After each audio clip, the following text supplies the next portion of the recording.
Well, good morning and welcome to a very busy Over the Vest Nurseries. It's a beautiful day in late summer, and here on the nursery, where we grow over 2,000 different varieties of outdoor garden plants that are supplied through a network of garden centres that are located right throughout our mid-Atlantic and northeastern states of the US.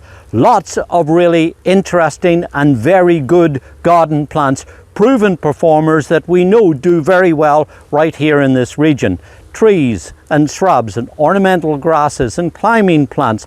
Lots of really nice things, including some very colourful perennials. Lots of really nice things that will help to bring lots of colour and interest into your garden. Now, I suppose we've all got our own individual likes and dislikes. The colours that we use in our gardens often reflect our personalities. Are you somebody who likes the flamboyant reds and oranges, or the cheerful yellows and lemon shades, or the quiet, cool, sophisticated whites and creams and greens? And when you look at how those all colours blend together, it's often the difference between making a garden that looks okay and one that makes it spectacular, particularly if you're able to grow and blend those colours and have them come in, of course, at different times of the year. But of all the colours that we grow here, and there's lots of them, really beautiful plants, there's one colour that is the choicest colour of all. Blue is the choicest colour in the plant spectrum. If you look at plants in the garden, there's often ones that are purple, lavender and lilac shades and so on, but really precious few that have a true blue colour. And when I seen this plant first, a couple of years after it was introduced, I looked at it at this time of year now in late summer and thought, wow. You see, for years I'd struggled to try and grow successfully the little alpine species of gentians. Very tricky and difficult and hard to get the conditions right. And when you do, they're tiny. But look at this one.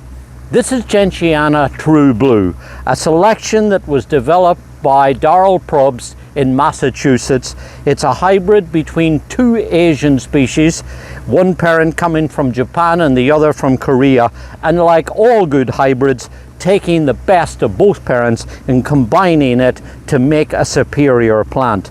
And when you look at these gorgeous, absolutely true blue 2-inch large tubular flowers that are beautifully colored both on the outside and the inside of the tubular flower, I think you can see what a very special plant this is. Add to that this is a hardy plant that deer normally don't bother with, and one that you can grow either in a sunny location or in a partially shaded location too. Personally, I grow this with a little bit of overhead shade, and I don't quite get the height on it that Darrell says he's able to achieve with his parent plants. He says they get to about 2 foot high or so. I find my plants wind up more to be about 1 foot or 15 inches and tend to sprawl out and make a canopy of this lovely dark green semi-glossy foliage that's attractive if it never had a flower on it. But a flower it does, of course. And these will start flowering towards the latter end of the summer and go on into the autumn time, producing, as you see, an absolutely glorious display. Now, as well as blue being a really very choice colour in the plant world, it's also notoriously difficult to photograph accurately. And over the years, when I've had attempts at trying to picture beautiful blue flowering plants, I've often failed miserably. And I suspect right now, when you're looking at your screen, these beautiful blue flowers are coming across with more of a purple cast. Therefore, I would encourage you to go and visit some of our partnering garden centres. There's hundreds of them spread out all over our region. That's the Northeast and Mid-Atlantic states. And therefore, go and see the plants for yourself in reality. And then I think you'll see that they really do have this beautiful true blue colour. Now, the nice thing about it also, unlike those alpine species I was telling you about, this is really a very easy and accommodating plant to grow. It will grow in average garden soils. What I'd suggest you do is, like all good culture of newly planted plants, dig a good generous sized hole, work in plenty of organic matter, water it well of course once it's planted, and also put down a layer of mulch because it will appreciate having moisture at its roots during the drier summer months. That said, be careful that it doesn't get too wet, because it's a plant that doesn't like it either on the dry side or on the wet side. You'll find that it will be more luxuriant, more vigorous, and altogether more beautiful when it's growing in just average garden soil that has moisture retentive properties in it, which is why I suggest you work in plenty of organic matter.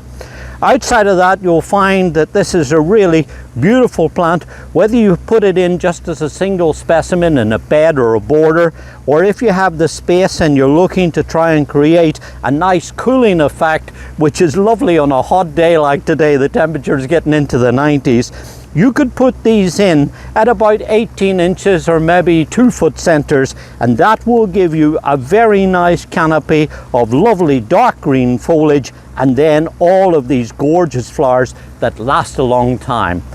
And what's more, it makes a great cut flower. In fact, when it's cut and put in a vase of water, it will last for up to 2 weeks.